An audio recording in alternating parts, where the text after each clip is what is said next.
السلام علیکم د ام پی نیوز خوږو کتونکو زه شهاب خان یم. دا وختي د یو مهم خبر نه تاسو خبرو. سوات بلوګرام دی چې د دغه ځای طالب علمان چې کوم مقامي دي هغه راوتلي دي او مین جی ټي روډ چې دی هغه یې بند کړی دی او هغه دا وخت چې دی احتجاج کوي.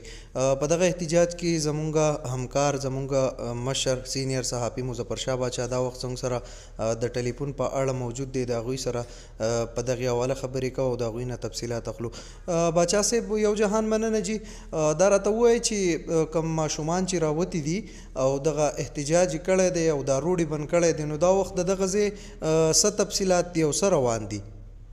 جی بالکل شهاب خان، دا وخت زه په بلوګرام کې موجود یم او تاسو په دغه فوټیج کې هم ګورئ چې په لوی تعداد کې د سکول ماشومان راوتي دي او دغه روډ د هر قسمه ټریفیک دپاره بلاک کړی دی.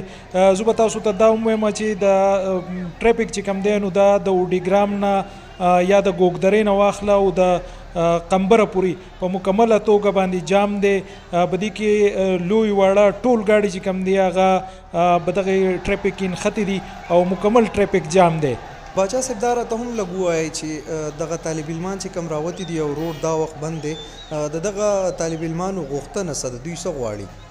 جی بالکل، دا ماشومان دغه مطالبه کوي چې یاره د دوی د سکول چې کوم ټایمینګ دی نو هغه چینج شوی دی.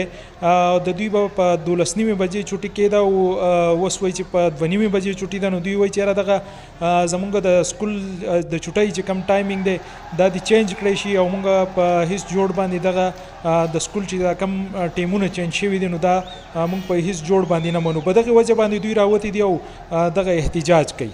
جی